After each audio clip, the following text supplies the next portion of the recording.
میں ایک سادی سی بات کرتا ہوں، اتنے لوگ جتنے لوگ یہاں بیٹھے ہیں اگر کسی دنیا دار کے ڈیرے پہ چلے جائیں اور اس سے کوئی چیز طلب کریں اور وہ دینے کی استطاعت رکھتا ہو تو وہ کیا خالی لٹائے گا؟ وہ کہے گا اتنے لوگ آگے ہو تو ڈیرہ داری کی شان کے خلاف ہے کہ میں ان کو خالی لٹاؤں۔ تو جب یہ دنیا دار خالی نہیں لٹاتا تو رب کیسے خالی لٹائے گا؟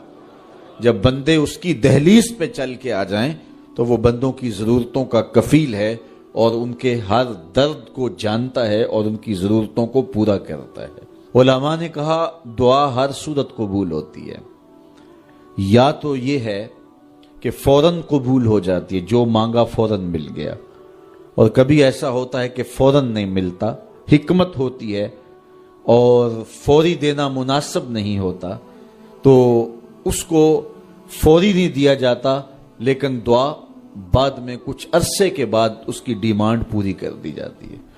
اور کبھی ایسا ہوتا ہے نہ فوری دیا جاتا ہے نہ بدیر دیا جاتا ہے، اس دعا کو ذخیرہ کر لیا جاتا ہے اور حشر کے دن اس کا بدلہ دیا جائے گا۔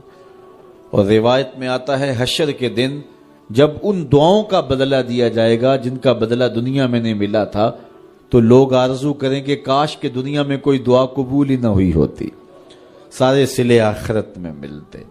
اللہ اکبر۔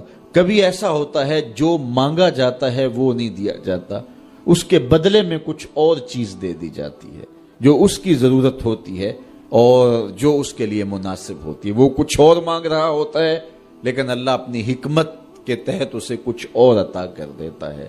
بہر صورت دعا قبول ہوتی ہے اور بندوں کے اٹھے ہوئے ہاتھ اللہ پسند کرتا ہے۔ آج یہ بھی بحث چلتی ہے نہیں مانگنا چاہیے، فلاں وقت میں نہیں مانگنا چاہیے، تو وہ کہتا ہے مجھ سے مانگو جب بھی مانگو، میرا دست کرم تمہیں دینے پہ آمادہ ہے۔ اور اگر کوئی نہیں مانگتا تو فرمایا کل ما یابو بکم ربی لولا دعاؤکم، اے محبوب فرما دو اگر یہ نہیں مانگیں گے تو اللہ بھی پرواہ نہیں کرے گا۔ مانگنا تمہاری ضرورت ہے، اگر تم مانگتے رہو گے تمہاری جھولیاں بھرتا رہے گا، اور اگر تمہیں اسے نہیں پکارو گے تو وہ بھی تمہاری پرواہ نہیں کرے گا۔ تو اس کے حضور دعائیں مانگو، اپنی آرزویں پیش کرو، اپنی تمنائیں اس کے حضور پیش کرو۔ اچھا دنیا داروں سے مانگیں تو اپنے لیے مانگتے ہیں، لیکن اللہ سے مانگو تو اپنے لیے بھی مانگو، اوروں کے لیے بھی مانگو۔ وہ کریم ہے، وہ دیتا ہے اور خوش ہو کے دیتا ہے، تو اس سے مانگو، اس سے جھولی پھیلاؤ۔ اللہ سے راز و نیاز کی باتیں، جو باتیں بندہ کسی سے نہیں کر سکتا وہ اپنے رب سے ڈائریکٹ کرتا ہے، اپنے دل کے سارے دکھڑے اپنے رب کی دہلیز پہ رکھتا ہے اور اپنی ساری ضرورتیں مالک کی چوکھٹ پہ رکھ دیتا ہے، اور اس سے مانگتے ہوئے بندے کو شرم نہیں آتی، حیا نہیں آتا، بلکہ اس سے مانگتے ہوئے فخر محسوس ہو رہا ہوتا ہے کہ میں اپنے رب سے مانگ رہا ہوں۔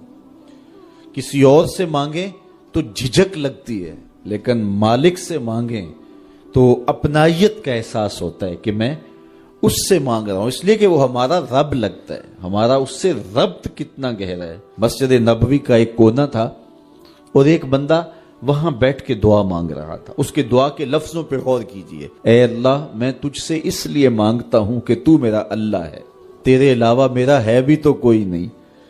تو یہ وہ دعا مانگ رہا تھا اور مسجد نبوی کے کونے میں بیٹھا تھا۔ حضور نے دیکھا تو ایک صحابی سے کہا وہ جو دعا مانگ رہا ہے اس کو جا کے بتا دو تمہاری دعا قبول ہو گئی ہے۔ وہ مانگ اس ڈھب سے رہا ہے۔ تو یہ دعا اپنے رب سے نیاز ہے، دعا خود عبادت ہے۔ جب تمہاری ضرورتوں کا کفیل وہ ہے تو پھر اس سے نہیں مانگیں گے تو کس سے مانگیں گے؟ اور جب اس سے بندہ مانگتا ہے تو پھر وہ مانگنے والے کی لاج بھی رکھتا ہے۔ ان ربکم حیی کریم یستحیی من عبدہ اذا رفع یدیہ ان یردہما صفرا۔ تمہارا رب حیا کرنے والا کریم ہے، جب بندے اس کے سامنے ہاتھ پھیلا کے دعا مانگتے ہیں اللہ فرماتا ہے مجھے شرم آتی ہے ان کے اٹھے ہوئے ہاتھ خالی کیسے موڑوں۔ جب انہوں نے مجھ سے مانگا ہے تو میں نے بھی نہ دیا تو کون دے گا؟